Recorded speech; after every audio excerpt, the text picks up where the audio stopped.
Ce qui fait qu'on a transformé même nos habitudes alimentaires. Aujourd'hui, les Sénégalais pensent que c'est leur culture de manger du riz, alors que c'est une fabrication du colonialisme. Ce n'était pas notre culture du tout. C'est tout à fait récent que notre culture soit le riz. D'ailleurs, en passant, la lutte avec frappe aussi est une invention du colonialisme. Vous savez, c'était un colon particulièrement terrifiant qui aimait beaucoup faire se battre entre eux et les Africains, et il trouvait que la lutte n'était pas suffisante. Il fallait épicer cela en leur demandant d'échanger des coups de poing nus, et aujourd'hui nous disons que c'est notre tradition. Enfin, les traditions se fabriquent. Nous avons un système scolaire que nous avons hérité de la colonisation. La colonisation a créé l'école au Sénégal et dans les pays africains parce que cette école devait former les agents pour cette colonisation, c'est-à-dire les auxiliaires de l'administration. Et donc nous avons été à l'école avec cette culture qui consiste à dire « j'acquiers mes diplômes et je finis fonctionnaire ». Nous avons une mentalité de fonctionnaire. L'État va nous employer. Un jeune qui sort de l'université et qui est employé par le système fédéral américain, il considère que c'est un échec, que c'est une perte de temps.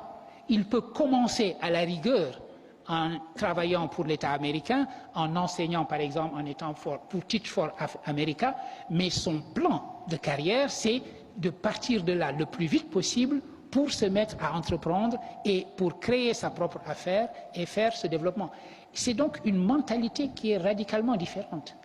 Et pourtant, ces jeunes-là, effectivement, vous avez raison de dire, il n'y a aucune différence entre eux et nous. Je dis nous parce que j'ai été moi-même élève ici. Nous sommes même, nous autres Sénégalais et nous autres et Français, parce que nous avons hérité du système français, en principe, nous sommes même plus forts qu'eux.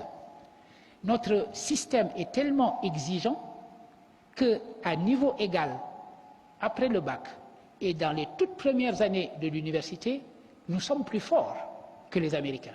Mais très rapidement, ils deviennent infiniment plus forts que nous, précisément à cause de cet état d'esprit. Ça change radicalement. Un Français qui sort des classes préparatoires, vous le menez dans une université américaine, il plane sur tout le monde. Dès qu'il a fini ses études d'undergraduate, il se retrouve à l'arrière de la classe et c'est les autres qui sont devant lui. Parce que les autres ont été élevés dans cette idée d'entreprendre, d'essayer et d'avoir cet esprit d'innovation permanent. Et c'est donc cela que nous devons essayer d'insuffler également dans nos formations. Avoir les qualifications les plus pointues, mais également avoir la capacité d'entreprendre. Une étude de l'IFAN qui vient de sortir, qui a fait une enquête auprès des jeunes de 15 à 35 ans, je crois, et il s'avère que 75% de ceux-là disent que leur souhait, c'est de pouvoir partir de ce pays dans les années qui vont venir. C'est terrible. C'est terrible, non pas seulement parce qu'ils veulent partir, mais pour traduire l'état d'esprit que ça signifie. Ce que cela signifie, c'est que vous avez une population qui est atteinte dans sa capacité d'initiative elle-même. Être atteint dans son corps, c'est grave, c'est suffisamment grave. Mais être atteint dans sa capacité de réagir à ce qui vous arrive, c'est pire. Et c'est ce que disait quelqu'un comme Aimé Césaire dans les années 56. Ce qu'il reprochait à la colonisation, c'était moins d'avoir occupé nos pays que d'avoir, dit-il, créé une crise de l'initiative. Et la vraie réponse à la colonisation, ce n'était pas seulement la décolonisation pour lui, c'était également l'idée de reprendre l'initiative et d'avoir l'impression qu'en bonne prospective, l'avenir est quelque chose que nous pouvons nous-mêmes forger de nos propres mains. Et c'est cette idée qu'il s'agit de restituer à notre jeunesse. Et ici, Léopold Sédar Senghor va jouer également. Senghor va s'opposer de toutes ses forces pendant très longtemps à ce qu'il appelle la balkanisation, c'est-à-dire la fragmentation de l'Afrique. Vous le savez, vous l'avez lu dans vos livres d'histoire, à un moment donné, la France a trouvé que l'organisation la plus rationnelle de ses propres colonies, c'était de les regrouper en fédérations, deux grandes fédérations. La fédération de l'AEF, l'Afrique équatoriale française, et la fédération de l'AOF, l'Afrique occidentale française.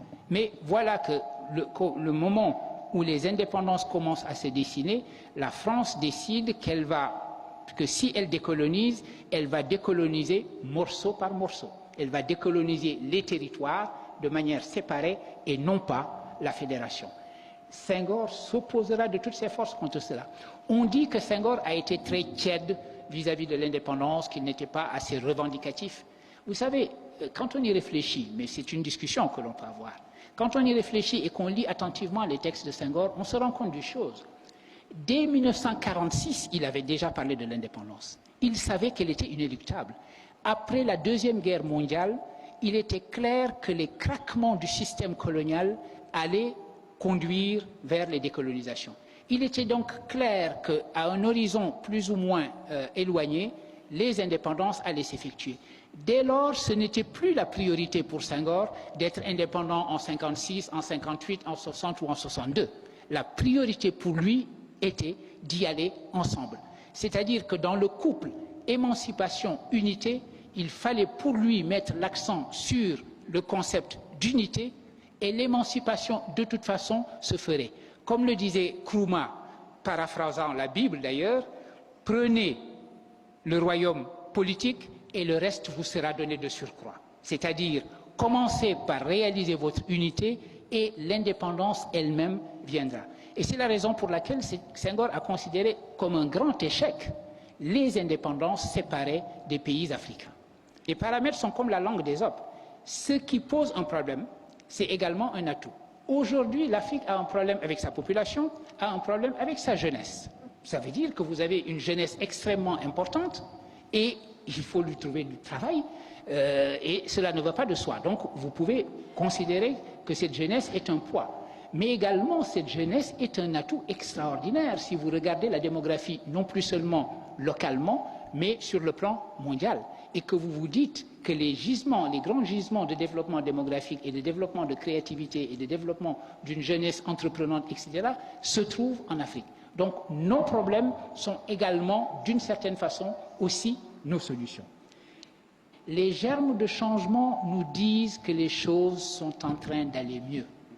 Les germes de changement et la projection nous disent que les choses vont aller en principe, de mieux en mieux.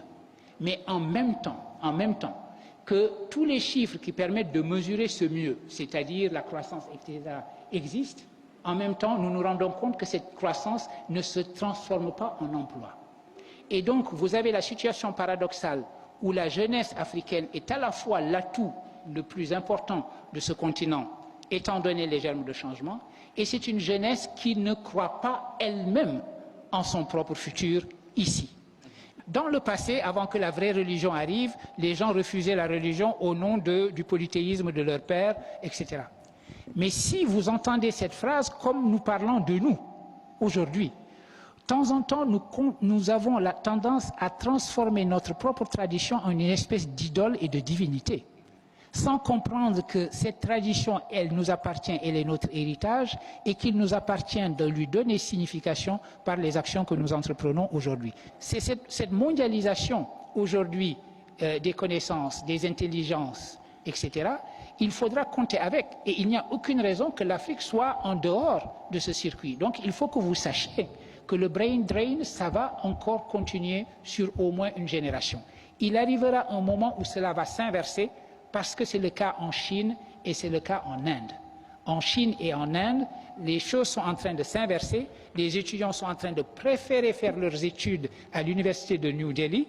Ils ne vont aux États-Unis que quand ils ont raté le concours d'entrée à l'université de New Delhi, qui leur semble meilleur que la plupart des universités américaines aujourd'hui. Et par ailleurs, les gens rentrent. Mais même quand ils étaient dans ces meilleures universités américaines, ils s'arrangeaient toujours pour garder des liens avec leur pays d'origine.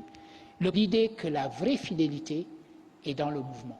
La fidélité à notre tradition, à notre pensée et à qui nous sommes sera réelle si nos actions nous sont dictées non pas par cette tradition, mais par le futur que nous souhaitons.